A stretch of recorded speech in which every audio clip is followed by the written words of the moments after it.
Hola, vamos a entrar de lleno en esto. Quienes estudian alemán suelen llegar a una especie de muro, una meseta donde, vale, las frases son gramaticalmente impecables, pero sigan sonando a libro de texto. Falta esa chispa, esa naturalidad. Y para romper definitivamente esa barrera, es absolutamente crucial dominar dos mundos que a primera vista parecen totalmente opuestos. Por un lado tenemos las reglas matemáticas y estrictas del tiempo gramatical, y por otro, la fluidez pura y emocional del tono conversacional. Esta explicación visual nos va a llevar exactamente por ese camino. Vamos a descubrir cómo conseguir ese equilibrio para sonar no solo correctos, sino 100% auténticos. Para lograr este objetivo, este es el plan de hoy. Arrancaremos con el pluscuamperfect para poner orden en el pasado. Después pasaremos a las partículas modales para buscar ese toque nativo. Profundizaremos en la magia de la palabra doch y por último remataremos con den y la expresión doch mal. Empecemos por la primera parte, el pluscuamperfect y cómo ordenar el pasado. A ver, para contar una historia en alemán y ordenar los eventos que ya han pasado, el control del tiempo no es una simple sugerencia, que va, es pura mecánica de alta precisión. El pluscuamperfect es, literalmente, el pasado del pasado. Sirve para describir una acción que ocurrió antes de otra que también es pasada. En la gramática española, esto equivale clavadito a usar había más el participio. Como ya sabemos, son esas construcciones del tipo había comido o había llegado. Vamos a visualizarlo en una línea de tiempo para que quede súper claro. Tenemos dos acciones. La número 1, él comió, y la número 2, yo llegué. Si queremos juntar esto en una historia fluida en alemán, diríamos algo así como Als ich ankam, hatte schon gegessen. Al verlo así, salta a la vista que la acción de comer ya había terminado por completo antes de que ocurriera la acción de llegar. Esa es exactamente la esencia del pluscuamperfect. ¿Y cómo se construye este rompecabezas?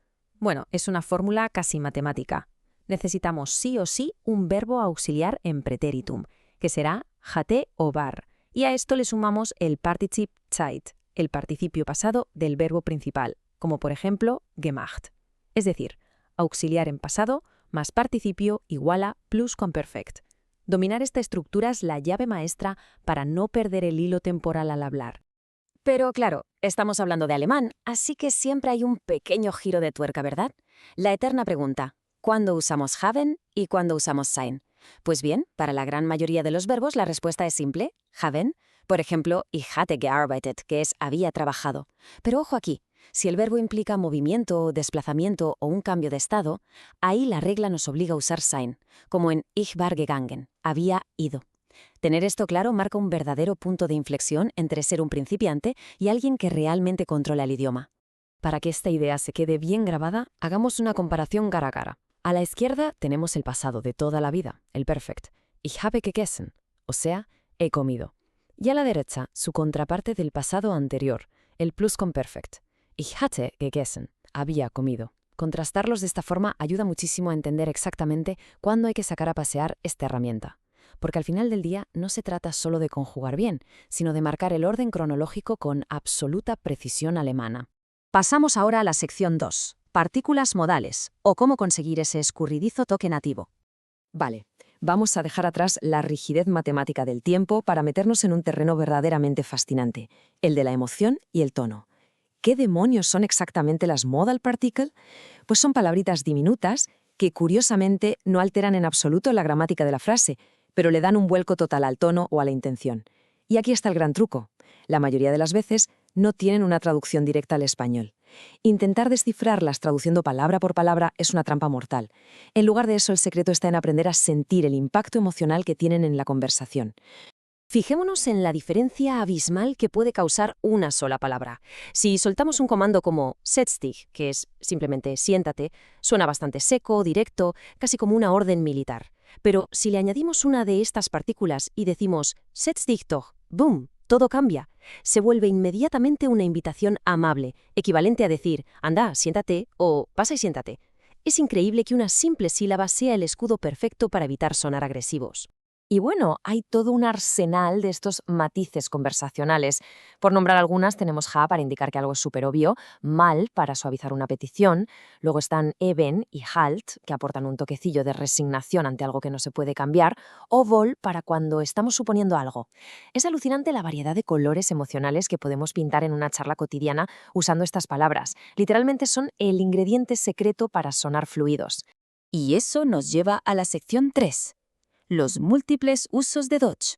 Ha llegado el momento de centrar toda la atención en la estrella indiscutible de las partículas. Doch es indispensable. Empezaremos por su uso más icónico y, seamos sinceros, el más satisfactorio de usar. Imaginemos la situación. Alguien hace una afirmación negativa. Por ejemplo, Du sprichst kein Deutsch, no hablas alemán. La respuesta perfecta a eso es soltar una contradicción entusiasta y rotunda. Doch. Es como decir sí, pero a lo bestia. Un claro que sí, comprimido en una sola sílaba potentísima. Pero la realidad es que Deutsch es un auténtico camaleón con 5 sabores emocionales distintos, dependiendo completamente del contexto. Puede ser esa contradicción directa que acabamos de ver, pero también sirve para mostrar sorpresa, para transformar una orden en una petición amistosa o para crear contrastes, significando algo así como «pero aún así». Además, se usa muchísimo para expresar expectativa en las preguntas cuando buscamos que nos den la razón. Es una auténtica locura lo versátil que es. Vamos a ver ese uso de contraste en acción. Imaginemos que decimos «Es regnet, wir gehen spazieren». Llueve, paseamos. Suenan como dos hechos bastante fríos y separados, ¿verdad? Pero al añadir nuestra partícula clave. «Es regnet, wir gehen doch spazieren». Como por arte de magia, la frase adquiere el peso de un «está lloviendo, pero vamos a ir a pasear de todos modos». Se inyecta toda esa idea de perseverancia, del «aún así», sin necesidad de usar estructuras gramaticales pesadas ni vocabulario extra. Entramos ya en la recta final con la sección 4, Den y Deutsch mal. En este bloque vamos a desactivar una de las trampas más típicas y frustrantes al aprender el idioma. Es crucial aprender a separar a dos gemelos idénticos que cumplen funciones radicalmente distintas. Por un lado, tenemos la partícula modal den, que es la encargada de hacer que las preguntas suenen amigables. Decir «Was machst du denn?» es «¿qué haces?», pero con un tono relajado. Y por el otro lado tenemos la conjunción den, que significa simple y llanamente «¿por qué?». Ich bleibe zu Hause, denn ich bin krank. Me quedo en casa porque estoy enfermo. Confundir la partícula emocional con la conjunción literal es un tropiezo habitual, así que tener clara esta distinción es vital. Y para ir cerrando las estructuras conversacionales, tenemos que hablar de la archiconocida combinación doch-mal. Cuando estas dos partículas se juntan, la magia se multiplica. La oración se vuelve muchísimo más amable, súper relajada y altamente motivadora. Es nuestro equivalente exacto a expresiones como anda, anímate, venga o a ver. Su propósito es crear buen rollo y quitarle cualquier tipo de presión a una petición. El contraste definitivo entre sonar artificial y sonar 100% nativo es clarísimo aquí. El comando de libro de texto es rígido. Komm mit, simplemente ven. Frente a eso tenemos la frase cálida y acogedora, komm doch mal mit, que nos transmite esa sensación de venga, anda, anímate a venir. La acción que se pide es exactamente la misma, pero la transformación del tono la convierte en una invitación irresistible en lugar de una orden seca. Para terminar esta presentación, dejemos una pequeña reflexión en el aire. Al sumergirse en este idioma, ¿qué será más importante dominar primero? ¿La mecánica pura y matemática del tiempo gramatical o la profunda emoción y conexión humana que aporta el tono? Como hemos visto a lo largo de este análisis, la verdadera fluidez requiere abrazar simultáneamente las dos caras de la moneda. No basta con ordenar los hechos, hay que inyectarles vida.